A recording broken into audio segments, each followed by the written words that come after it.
정광훈 목사님을 만나지 않았더라면, 또 목사님을 통해서 주시는 이런 창세기 1장 창조로 나타난 그리스도, 이 말씀표가 아니었더라면 어떻게 우리가 그 창조하신 일주일의 이 기간을 통해서, 하루하루를 통해서 그 하나님께서 계획하셨던 그 오묘한 말씀을 우리가 깨달을 수 있었을까? 사실 상상이 안 됩니다. 전혀 상상이 안 돼요.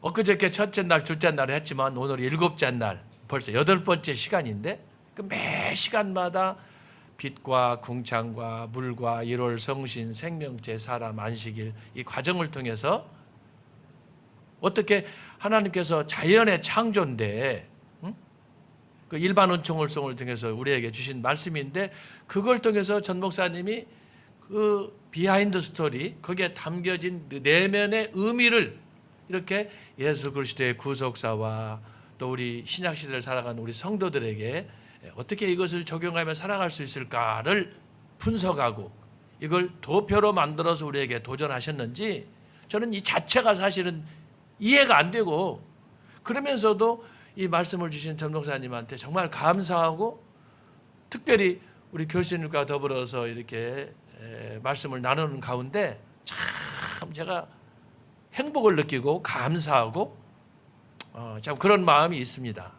이런 마음이 있어서 뭐 제가 이런 말씀을 뭐 다 들을 수는 없고, 매 시간이 그런 시간인데 벌써 우리가 다뤘던 주제들이 한두 개도 아니잖아요. 그런데 시간이 가면 갈수록 새로운 주제를 통하여서 주시는 그 말씀들이 너무너무 풍성해가지고 감당이 안 돼요.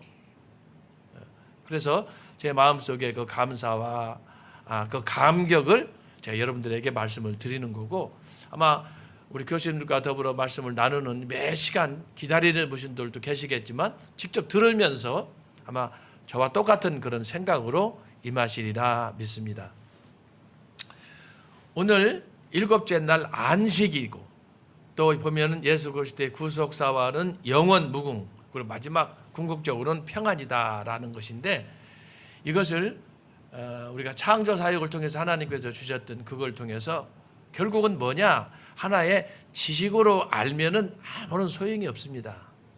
전 목사님의 설교에 말씀표에 나타난 그 말씀표의 강점이 뭐냐 그러면, 우리가 그동안 교회에서 말씀을 통해서 들었던 피상적인 말씀들, 하나의 지식적으로 알았던 부분들인데, 전 목사님께서는 이것을 하나하나 심층적으로 분석해가지고 우리가 삶 속에서 적용하며 살아갈 수 있도록 도전하시는 건데, 이분이 그렇게 설교하실 때 학문적으로 하지 않아요. 또 말씀 자체가 그렇게 세련하게 아름다운 미사역으로 쓰는 것도 아니에요. 그냥 편하게 누구나 듣고 접근할 수 있는 그런 언어로, 표현으로 액션을 취해가면서 하시는데, 그건 감히 어떤 교수가 또 박사들이 할 수 없는 그런 부분들을 아주 쉽게, 간단하게, 도전적으로, 실천적으로, 중요한 건 뭐냐? 저 목사님이 행동으로 그걸 보여주신다는 거예요. 그러니까 이번 주에도 우리가 오살리 성령의 나타남을 통해서 월, 화, 수, 목 어제까지 했지만, 전국에서 수많은 사람들이 모여가지고 전 목사님이 딱 강단에 올라서서 말씀을 증거할 때 탄복하는 이유가 뭐냐? 다른 목사님들 설교 안 합니까? 다른 교수들은 히브리서 안 하고 사도행전 안 하고 요한복음 안 합니까? 창세기 안 합니까? 그런데 왜 이렇게 전 목사님이 메시지를 들고 강단에 서면 놀라운 건 원고가 있는 것도 아니고, 그동안 책을 저술하는 것도 아니고, 그냥 간단하게 말씀표 하나 낸 건데 책판에 딱 써서 책판에다가 설교한 내용들을 간단하게 하면서 이렇게 하게 되면은 다른 데서 들을 수 없었던 100배, 1000배의 그 효과가 열광적으로 나타나는 거예요. 여기에 지금 교수님들도 감탄을 하고, 오살리뿐만 아니라 전국이 돌아가는 집회 현장마다 막 감격하는 거 아니겠어요? 그곳에 가서 은혜가 없다면, 느끼는 하나님의 사랑을 체험하지 못한다면 거기 갈 일이 없잖아요. 그런데 매번 가는 곳마다, 가는 현장마다 막 열광적으로 사람들이 반응을 하고, 어떻습니까? 저는 가서 참석할 때마다 유튜브를 볼 때마다 제가 받는 은혜는 상상이 안 돼요. 근데 오늘 또 이렇게 창조로 나타난 그리스도 8번째 마지막 안식에 대해서 다루는데 오늘 또 너무너무 저는 아주 감사할 뿐이에요. 더 이상의 이 감사, 이 기쁨을 어떻게 표현할 길이 없는 거예요. 그렇지만 오늘 진짜 이 주제와 관련해서 마지막 시간이기 때문에 제가 그동안에 쭉 본 것들 또 교수님들이 주셨던 말씀들을 정리하면서 어떻게 이걸 우리가 삶 속에서 창조에 나타난 그리스도를 정말 내 것으로 지식이 아닌 나의 삶 속의 구원의 은혜와 사랑으로 이것이 DNA로 이것이 젖어들 수 있는가 하는 것을 간단하게 한 3가지 정도로 정리해서 말씀을 드리려고 합니다. 첫 번째로 우리가 창조로 나타난 그리스도를 통해서 생각할 것은 뭐냐 그러면 전 목사님이 18번으로 하시는 거예요. 그것은 뭐냐? 성경을 통으로 해석하는 영적 통찰력을 키우라라고 하는 거예요. 창조로 나타난 그리스도의 창세기 1장에 쭉 나타났지만 이것이 구속사를 통해서 예수 그리스도를 통해 나타나고 이것이 오늘 현대 교회를 사랑하는 저와 여러분에게 어떻게 적용되어야 할 것인가로 3분에서 강조되는데 이것을 통해서 우리가 배워야 할 건 뭐냐? 창조만 보면 안 된다는 거예요. 그걸 통해서 예수 그리스도 구속사에 이루신 그리스도를 봐야 되고 그리고 그리스도께서 저와 여러분에게 주셨던 마지막 사명자로서 저와 여러분이 어떻게 이 세상을 살아가야 되느냐? 그 마지막 방점 안식. 창조는 빛 궁창에서 7째 날로 쭉 창조가 진행이 되는데 그 마지막 방점이 안식인데 이걸 우리가 늘 바라보면서 그리스도 안에서 살아가든 또 지금은 성령의 은혜 안에서 살아가든 항상 우리의 삶은 이 과정 속의 마지막을 바라보면서 우리가 살아가야 된다라고 하는 거예요. 그 정점에 창세기부터 계시까지 나타난 소위 성령 하나님의 말씀, 삼위일체 하나님의 말씀을 우리가 통시적으로 볼 수 있는 영적 해안을 갖는 것이 중요하다라고 하는 거예요. 그래서 우리가 창조를 다룰 때도 7째 날까지 다뤘는데 이것을 따로따로 끊으면 의미가 없어요. 결국은 예수님의 삶 자체가 뭐예요? 육신을 입고 이 땅에 오셔서 나중에 재림하셔서 천리永강국 영원한 무궁한 생활을 당신의 신부들과 살아가는 것인데 영원토록 살아가는 것인데 이걸 따로따로 자르게 되면은 결국은 죽음이에요. 아무런 의미가 없어요. 그래서 제가 지금 드리고 싶은 첫 번째 메시지는 뭐냐? 창조로 나타난 그리스도를 창세기부터 계시까지 진행되는 말씀 속에서 항상 통으로 봐라.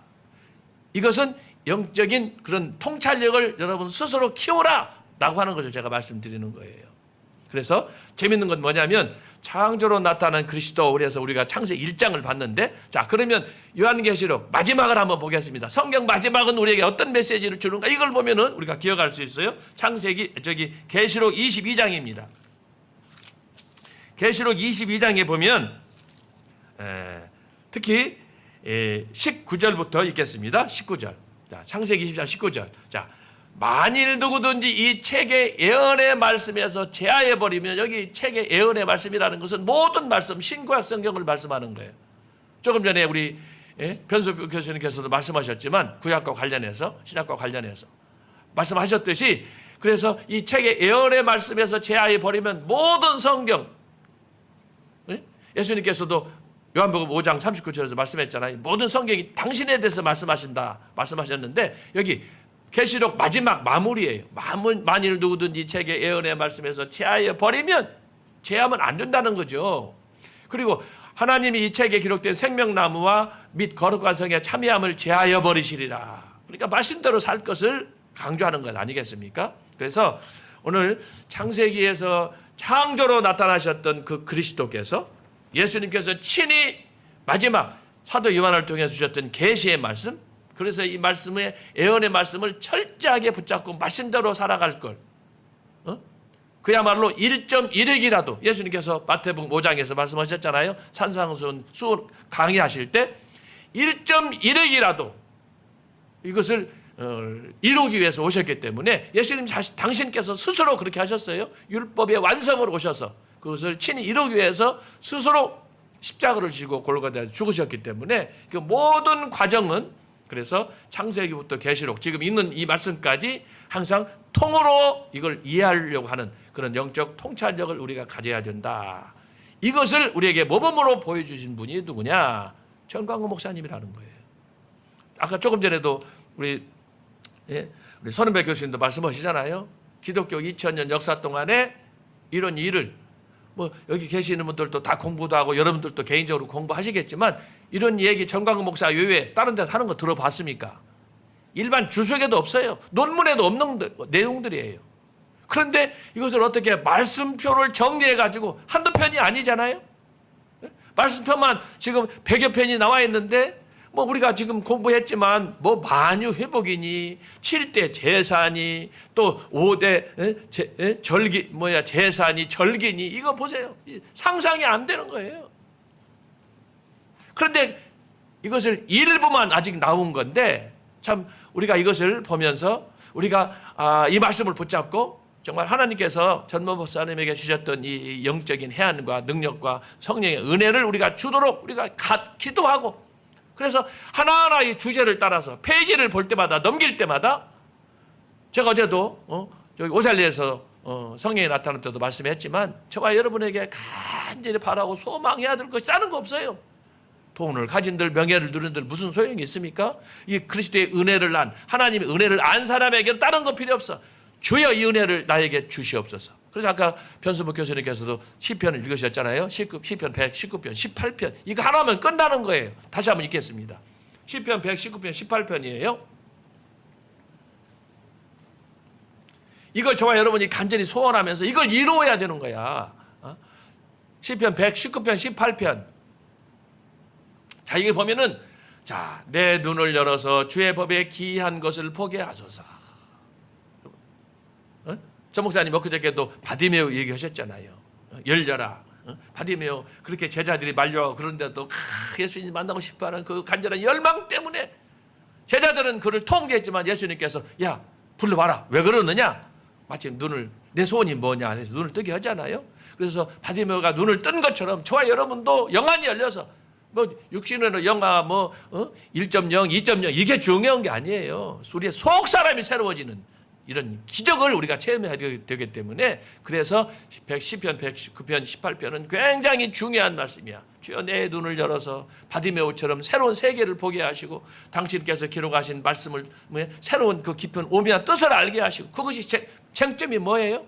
창세기부터 계시록까지 나타난 예수 그리스도의 구원의 진리. 전 목사님에게 주셨던 그 하늘 문이 열리는 놀라운 은혜 이걸 저와 여러분이 체험하는 것 아닙니까? 그래서 첫 번째로 제가 드리고 싶은 메시지는 뭐냐? 창세기부터 계시록까지 천지 창조를 통해서 나타나는 그 모든 것들이 아까 요한계시록 22장에 보는 것처럼 율법의 완성으로 하나도 패하지 않고 그 말씀 중심으로 나아가는 이런 신앙을 우리가 가져야 되겠다라고 하는 것입니다. 두 번째는 뭐냐? 이런 그 창조 사역과 성경의 완성을 통해서 우리가 볼 수 있는 것은 여러분 하나님의 심판은 항상 상시적으로 우리에게 존재한다라고 하는 거예요. 여러분 창조에 나타난 그리스도 여기 보면은요 무서운 메시지가 담겨져 있어요. 그것이 뭐예요? 첫째 날, 둘째 날이에요.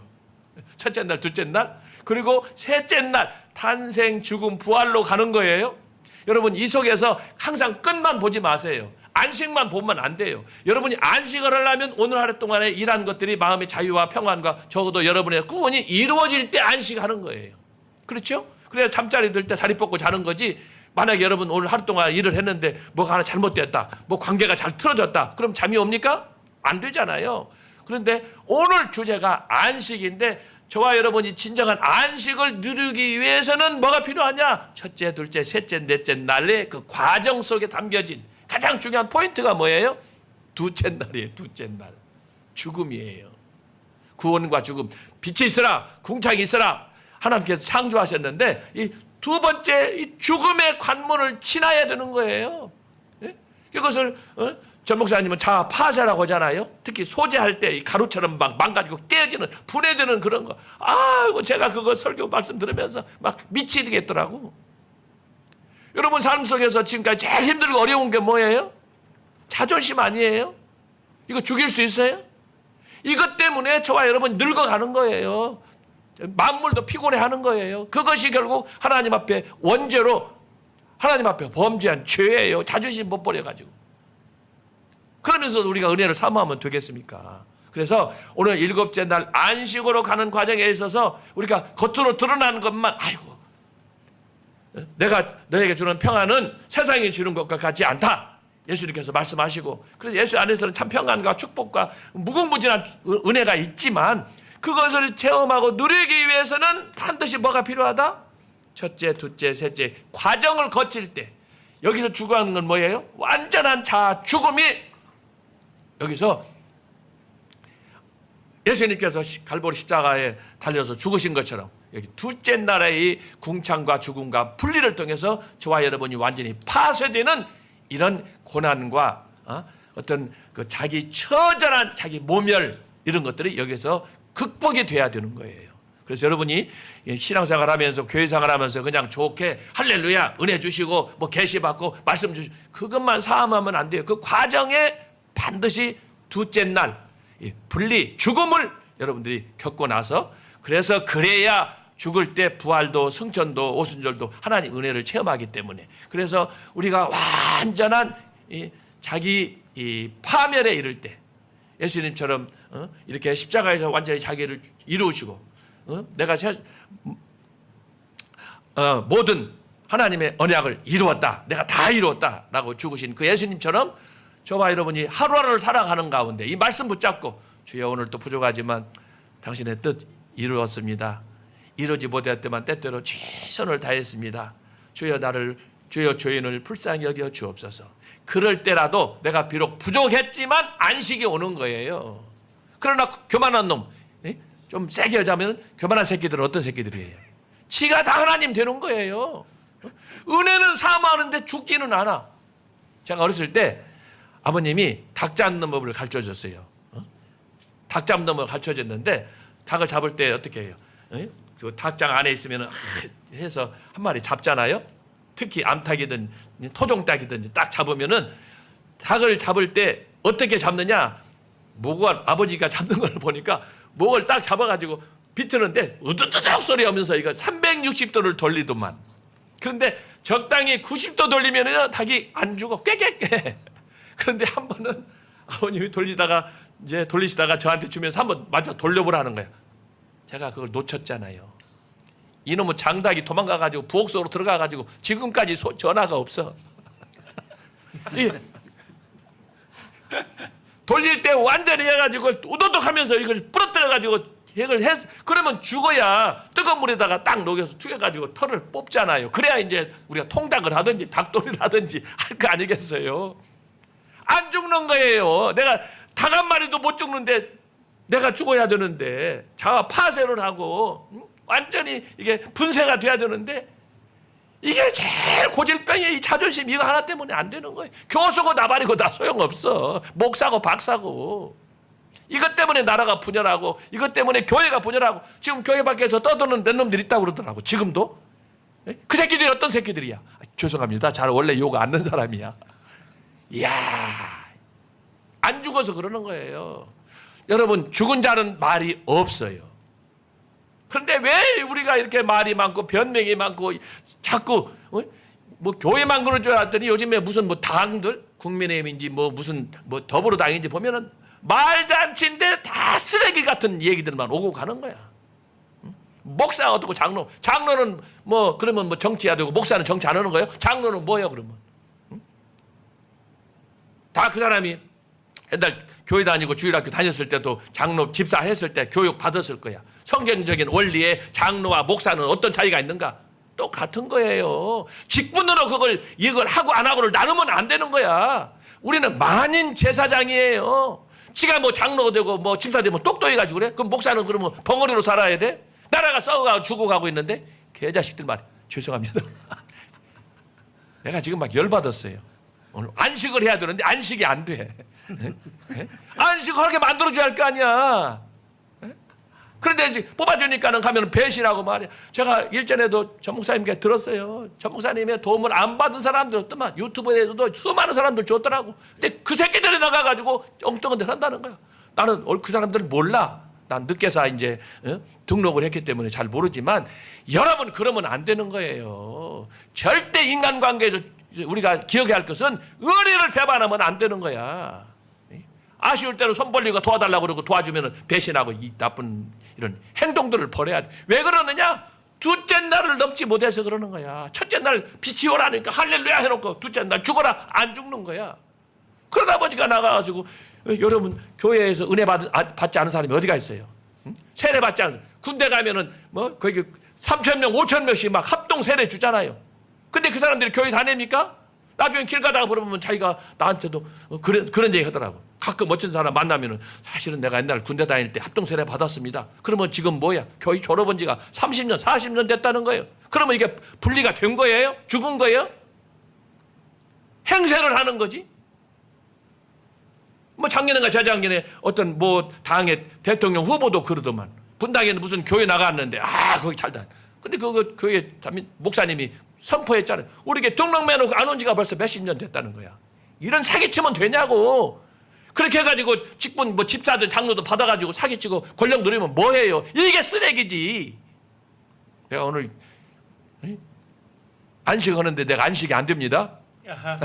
하여튼 여러분들 이해하시고, 그래서 저는 오늘 안식이라는 거 우리 손원배 교수님, 변선보 교수님, 김철은 교수님 성경적으로 특히 이제 요한복음 5장과 관련한 베데스다의 목과 관련해서 시편 23편과 관련해서 쫙 설명하시고, 특히 이제 또 시편 이렇게 해서 전체적으로 하셨는데, 이건 성경을 통으로 잘 이해하지 못하면 이해가 안 되는 거예요. 그래서 제가 창세기부터 계시록까지를 제가 말씀드린 거고, 그걸 이해하기 위한 두 번째 방법이, 그래서 반드시 안식을 위해서는 죽어라.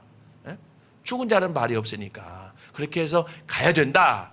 그래서 죽어야 부활을 체험하는 것이고 성령의 은혜를 체험하는 거, 그러지 결코 우리가 마지막 아이고 오늘 좀 피곤하고 나른하다 오늘 가서 빨리 좀 발 닦고 목욕하고 쉬어야지, 쉬움은 절대 없어요.